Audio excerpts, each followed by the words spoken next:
Fala, galera! Poxa vida, que saudade, hein? Ah, Seja bem-vindo aqui ao canal. Vamos falar sobre... Meu nome é Leandro Lestat e hoje a gente está aqui para poder falar um pouquinho sobre pérola de grande valor. Essa é a nossa aula que nós vamos comentar um pouquinho sobre Moisés 3, aqui de pérola de grande valor. E para mim é um prazer poder falar um pouquinho para vocês sobre esse assunto.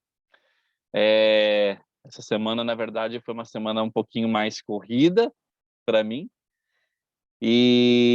mas consegui aqui chegar para poder gravar mais esse vídeo aqui para o canal. Eu espero realmente que possa ajudá-lo no entendimento um pouquinho melhor sobre a criação do homem, a criação da mulher.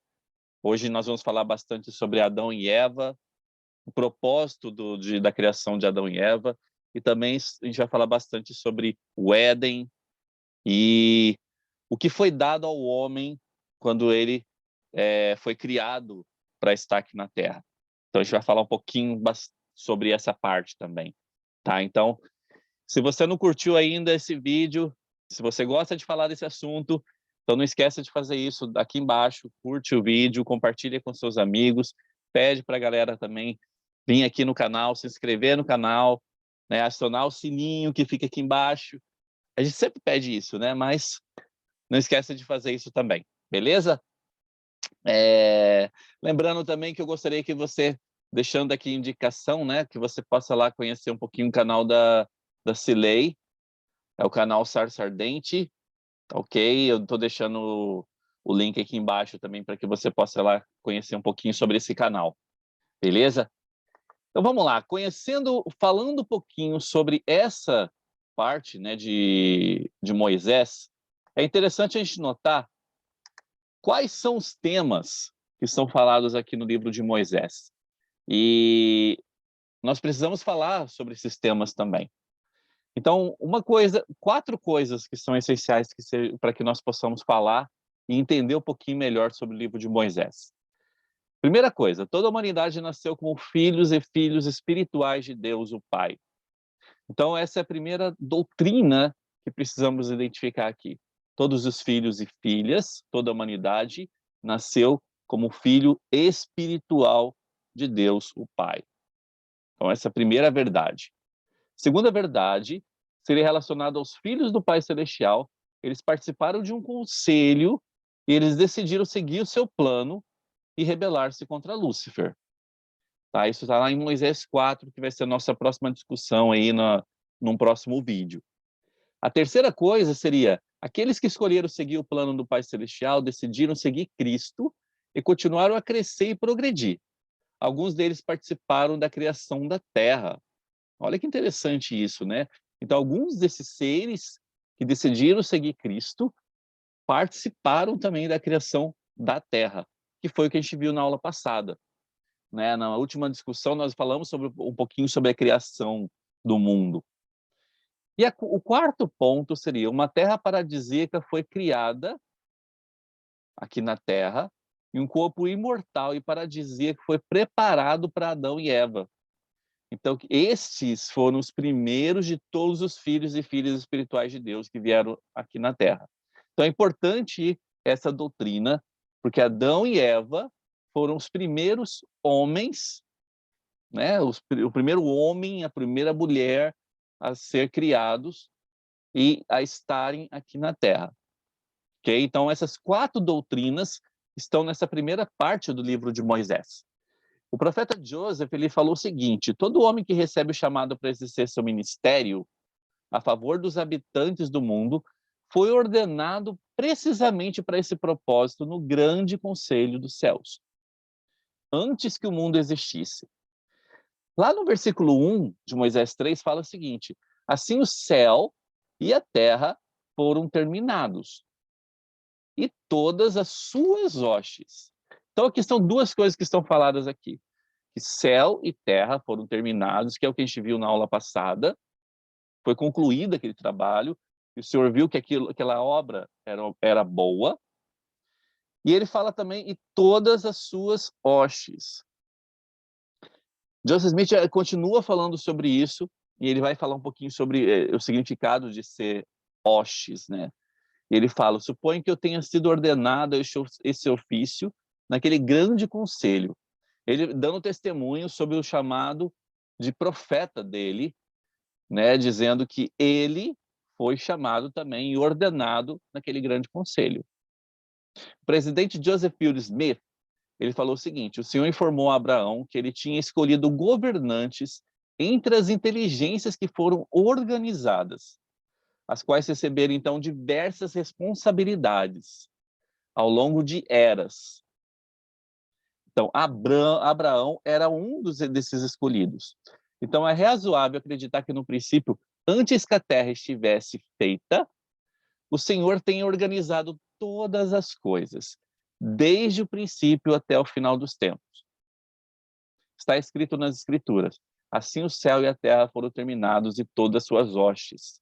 Isso equivale ao Senhor dizer que tudo estava preparado para ser colocado na terra em seu devido tempo, quando a humanidade deveria então ser colocada sobre essa terra. Então, todo o cenário que precisava ser feito, que precisava ser preparado, tinha sido feito, na verdade, tinha sido concluído para que uma das maiores e principais criações de Deus chegasse aqui na Terra, que seria o homem, né? Daqui no versículo 2: e no sétimo dia, eu, Deus, terminei minha obra e todas as coisas que tinha feito, e descansei no sétimo dia de toda a minha obra, e todas as coisas que eu fizera estavam terminadas. E eu, Deus, vi que elas eram boas. E eu, Deus, abençoei o sétimo dia e santifiquei-o, porque nele eu descansara de toda a minha obra que eu, Deus, criara e fizera. Lembrando que na aula passada a gente estava falando sobre a questão de quantos dias que o Senhor levou para poder criar a Terra, né? Isso, na verdade, não é uma coisa que foi revelada para a gente, literalmente. A gente sabe que esses dias aí podem significar eras, na verdade, de criação, na visão do Senhor. Só que existia um período dessas eras que ele chamou de o sétimo dia. E esse período dessas eras, chamado de sétimo dia, ele então descansou. Ele abençoou esse sétimo dia. Então, Elder Dallin Oaks, ele falou o seguinte: o sábado, como o sétimo dia, foi abençoado e santificado como um dia santo, um dia de descanso. Lembrando que até a época de Jesus Cristo, né, os israelitas, judeus e tudo mais, eles guardavam realmente o sábado, né, que na verdade sábado é Sabbath. Só que depois da ressurreição de Cristo, os membros da igreja então começaram a guardar o domingo, né, em reverência à ressurreição do Senhor. Então, o sétimo dia, que é o Sabbath, né, ele passou então a ser guardado a partir da ressurreição do Senhor Jesus Cristo nos domingos. E ele fala que o Elder Dallin Oaks, ele fala sobre essa santificação do domingo. Essa santificação e esse mandamento referente ao descanso tinham um propósito: não de que o homem deixasse de trabalhar a fim de buscar seu próprio prazer, mas de que o homem deveria servir a Deus e adorá-lo. O presidente Kimball, ele resumiu tudo o que ensinamos a respeito do mandamento do dia do Senhor, ao dizer que devemos realizar no dia do Senhor atividades que demonstrem nossa adoração a Deus. Aqui ele resume bem, né? Precisamos fazer no dia do Senhor atividades que vão demonstrar nossa adoração ao Senhor. Ele continua no versículo 4 e 5: e agora eis que eu te digo que essas são as gerações do céu e da terra. Quando ele fala gerações do céu e da terra, ele está falando que esses são os relatos ou as histórias do céu e da terra, quando foram criados no dia em que eu, Senhor Deus, fiz o céu e a terra. Então nós temos aqui um relato histórico sobre o período da criação do céu e da terra. E toda planta do campo, antes de estar na terra, e toda a erva do campo antes de brotar. Pois eu, Senhor Deus, criei todas as coisas das quais falei espiritualmente antes que elas existissem fisicamente na face da terra. Essa escritura é bem clara, galera, porque ele fala aqui que o Senhor, ele criou todas as coisas, não somente o homem e a mulher, espiritualmente falando, mas ele criou as plantas, ele criou os animais, ele criou todo ser vivente dessa terra, todo o cenário foi criado espiritualmente primeiro. Pois eu, Deus, não fizera chover sobre a face da terra. E eu, Senhor Deus, havia criado todos os filhos dos homens, e ainda havia homem para lavar a terra. Pois no céu os criei, e ainda não havia carne sobre a terra, nem água, nem no ar. Então as coisas foram criadas espiritualmente primeiro. Então essa é uma doutrina também que precisamos identificar e saber reconhecer. O Senhor, ele desenhou tudo primeiro. Então o Senhor é tão ordeiro, né? Ele tem uma ordem tão perfeita que ele precisou desenhar tudo, espiritualmente falando, para depois colocar tudo isso em prática na Terra. Ele realmente é um ser maravilhoso por ter feito isso. Joseph Fielding Smith, ele falou o seguinte sobre essa situação: fomos criados em eras incontáveis antes de sermos colocados nessa terra. Olha que interessante isso. Nós não sabemos a nossa idade espiritual.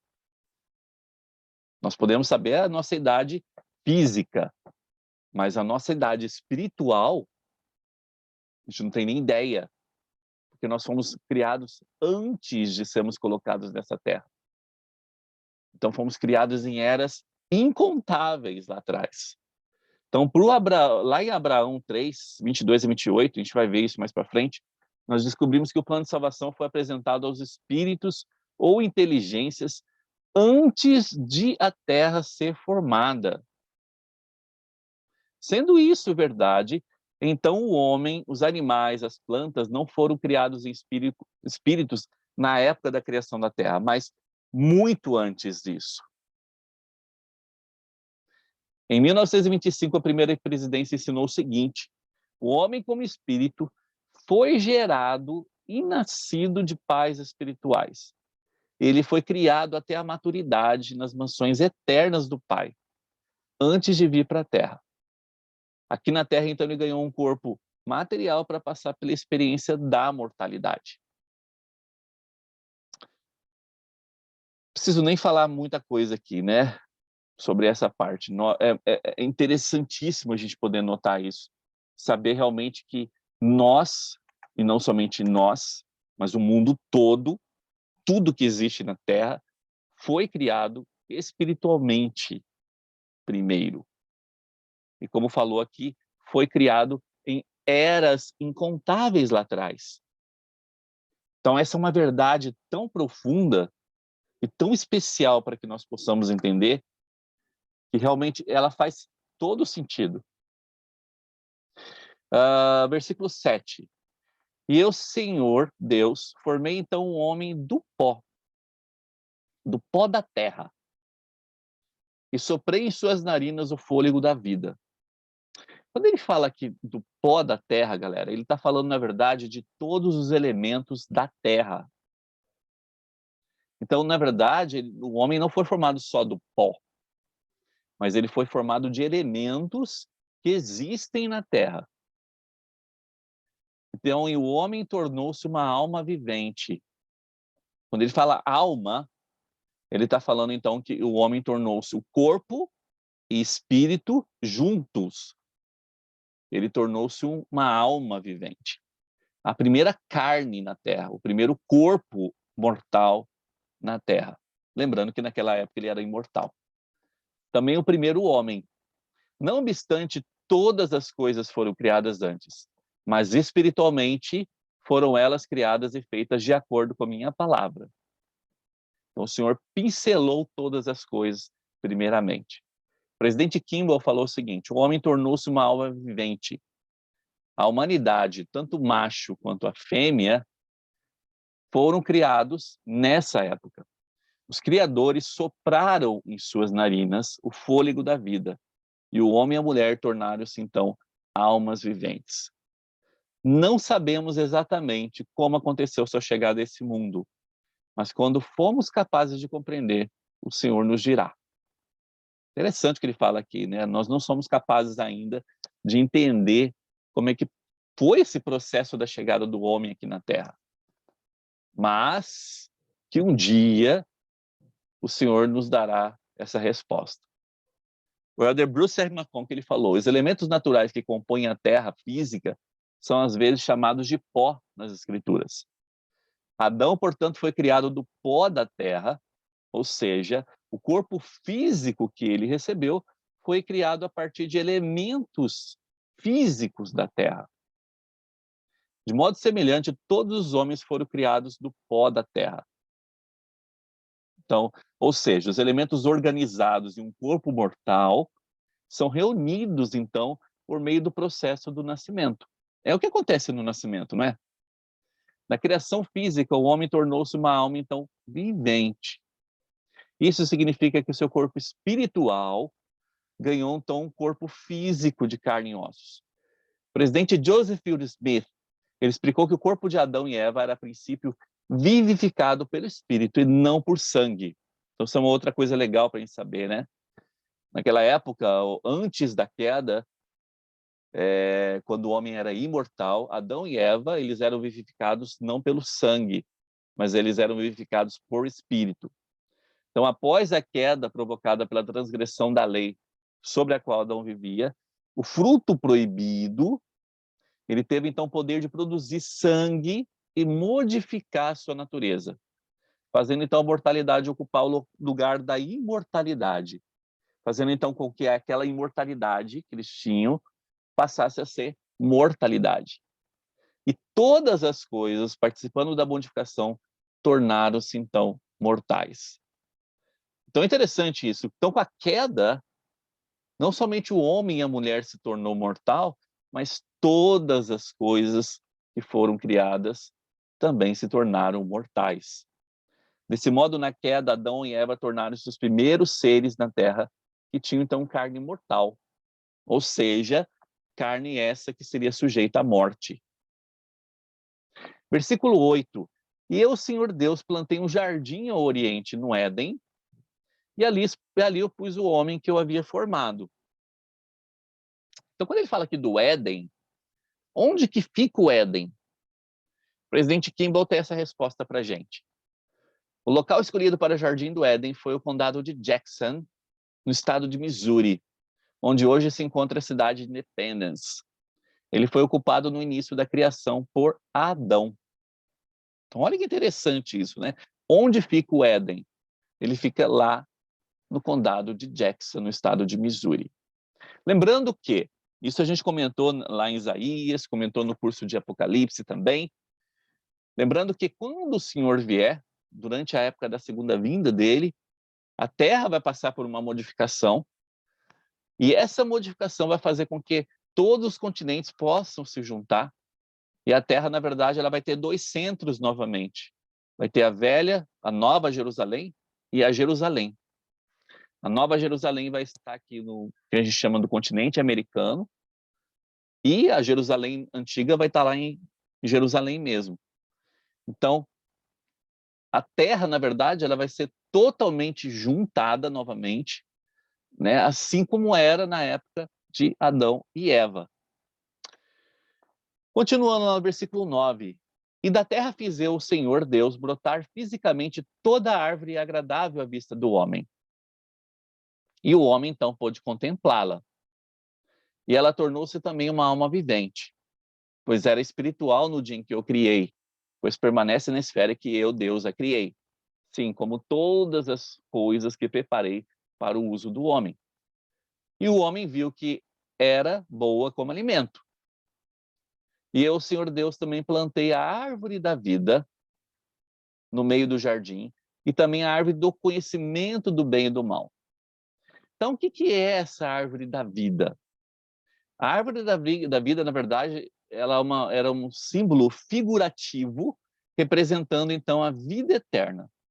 Então ele tinha lá uma árvore simbolizando a vida eterna. E essa árvore ela estava no meio do jardim. E tinha uma outra árvore, que era a árvore do conhecimento do bem e do mal.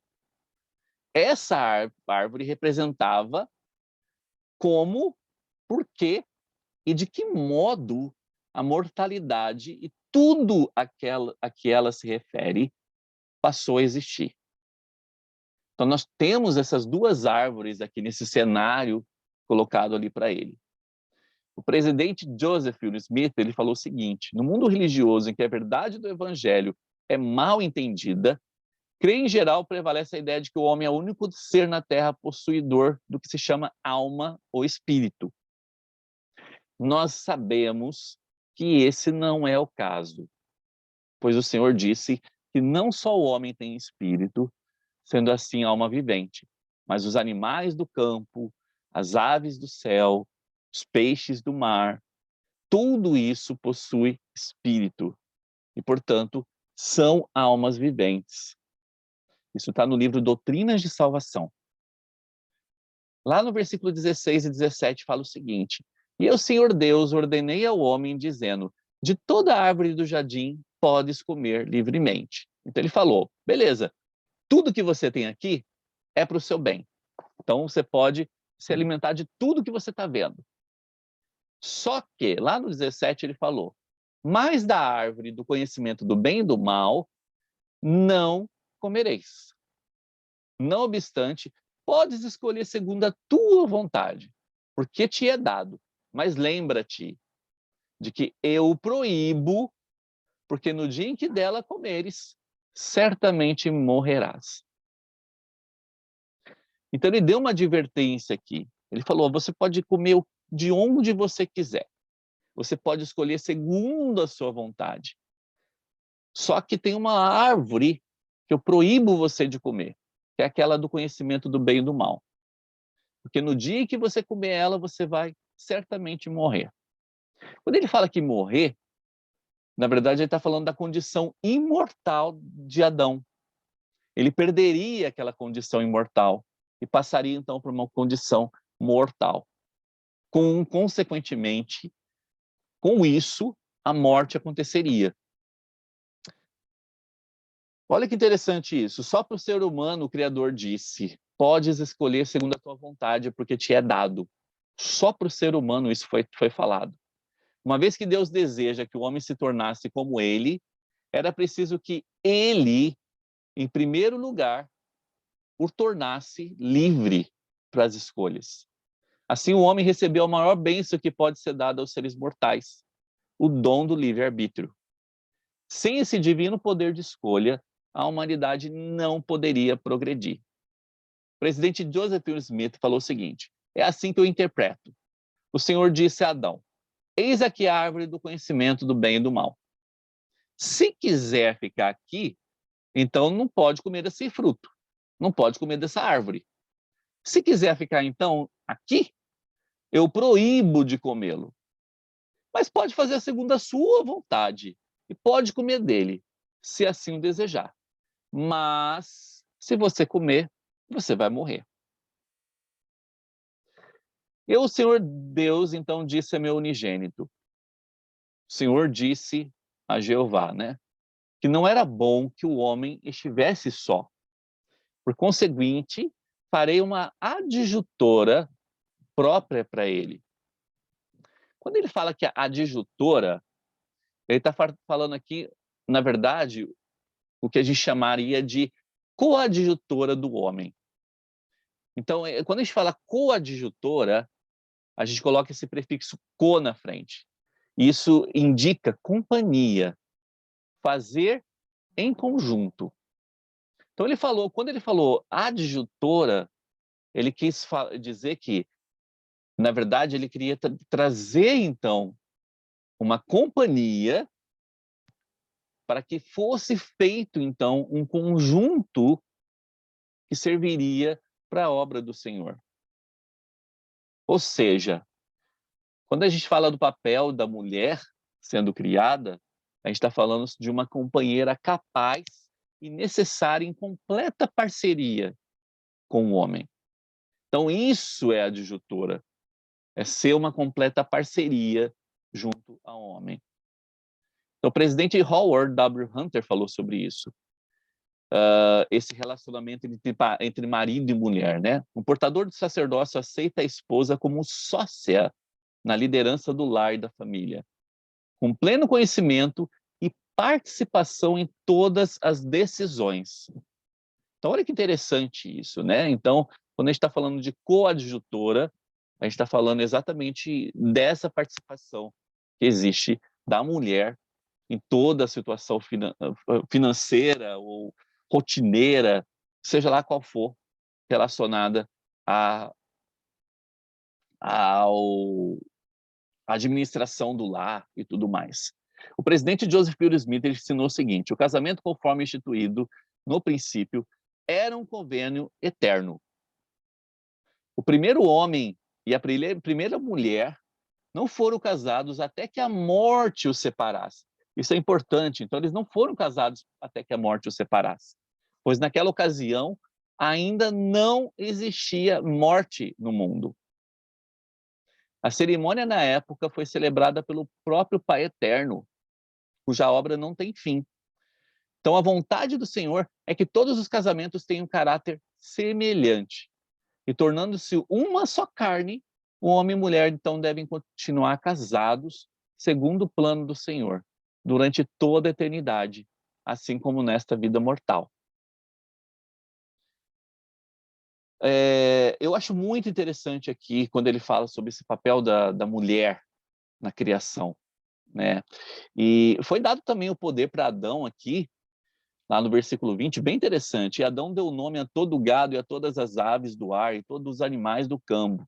Mas quanto a Adão, não havia uma adjutora própria para ele. O Senhor identificou que realmente era necessário ter essa parceria para Adão. Então, esse foi um grande motivo da criação da mulher, né? Para que existisse, então, uma parceira em todos os sentidos, que ajudasse na liderança de todas as coisas. E eu, Senhor Deus, fiz com que caísse sono profundo sobre Adão, e ele adormeceu, e eu tomei uma de suas costelas e fechei a carne em seu lugar. O presidente Kimball ensinou que Eva não foi literalmente criada a partir da costela de Adão. Ele disse, a história da costela evidentemente foi figurativa. Então, na verdade, o Senhor não pegou uma costela de Adão e de lá ele criou a mulher. Tá? Então, essa é uma história figurativa, de acordo com o presidente Kimball. E da costela que eu, Senhor Deus, tomara do homem, eu fiz uma mulher e levei ao homem. E Adão disse, esta agora eu sei, é osso de meus ossos, carne de minha carne. Ela será chamada mulher, porque foi tirada do homem. Lembrando que Adão, ele estava dando nome a todos os seres. E ele teve a chance, então, de dar nome àquele ser que tinha sido criado de suas própria costela, né, de sua própria carne. E esse ser, ele deu o nome, então, de mulher. Portanto, o homem deixará seu pai e sua mãe e apegar-se-á a sua mulher. E eles serão uma carne. O papel da mulher aqui é tão importante que o homem, ele precisa deixar o pai e a mãe e apegar-se à sua esposa, para que eles sejam, então, uma só carne. Olha que interessante essa citação aqui do Malahona, de 99. A palavra apegar-se significa intimamente unido. Então, quando fala apegar-se, significa ser unido de uma forma íntima. Adão e Eva foram ordenados a ser uma só carne, ou seja, mental, social, sexual e espiritualmente unidos. Voltando, o que é ser uma só carne? É ser unido mental, social, sexual e espiritual. Essa união foi um mandamento que não poderia ser plenamente cumprido até depois da queda. O elder Jeffrey Holland, ele explicou o seguinte: a intimidade física é para casais casados, pois este é o símbolo supremo da união total, uma união ordenada e definida por Deus. Desde o Jardim do Éden, o casamento foi instituído com o objetivo de criar uma fusão completa entre o homem e a mulher, unindo corações, esperanças, vidas, amor, família, futuro, tudo. Adão disse a Eva que ela era osso dos seus ossos, carne de sua carne, e que deveriam ser uma carne na sua vida juntos. Essa união é tão completa que usamos a palavra selar para expressar a sua promessa eterna. O profeta Joseph Smith disse certa vez que poderíamos descrever esse elo sagrado como uma espécie de solda. Uma solda que nos une uns aos outros. Uma união tão completa como essa, um compromisso tão firme entre homem e mulher, só pode existir por meio da proximidade e continuidade provenientes de um casamento no tempo, com promessa solene e garantia de todos os bens. O próprio coração e a mente de ambos, todos os dias de suas vidas e todos os seus sonhos. O presidente Kimball disse: notaram o que foi dito? Ela, a mulher, está em primeiro lugar. Ela está acima, inclusive dos pais, que nos são tão queridos. Até os filhos precisam assumir seu devido, mais importante lugar. Irmãos, eu espero que com essa aula nós possamos ter entendido mais sobre esse plano do Pai Celestial, da criação do homem, da criação da mulher, e tudo que é tão importante que possamos entender para que possamos entender realmente o nosso papel aqui na Terra. Tanto no casamento, tanto como homem, como mulher. Foi interessante realmente aprender o que significa a palavra adjutora, né, e ver que existe realmente, deve existir uma participação, uma coparticipação em todo o relacionamento. Então são coisas muito especiais que eu pude aprender durante esse nosso bate-papo hoje sobre pérola de grande valor. Eu espero que você possa levar para o seu coração essas coisas e que realmente possam fazer alguma diferença na sua vida. E se você gostou, não esquece aí de deixar o seu like, não esquece de compartilhar isso com alguém que precise, compartilhar com seus amigos, para que eles também possam se inscrever aqui também no canal e conhecer mais desse universo tão especial relacionado ao Evangelho do Senhor. Eu deixo essa aula com vocês, esse nosso bate-papo, e eu espero que realmente possa trazer respostas ao que você procura, relacionado então à criação do homem e da mulher aqui na Terra. Até mais, e a gente se vê então no próximo vídeo aqui no canal, ok? Um abração para você. Tchau, tchau.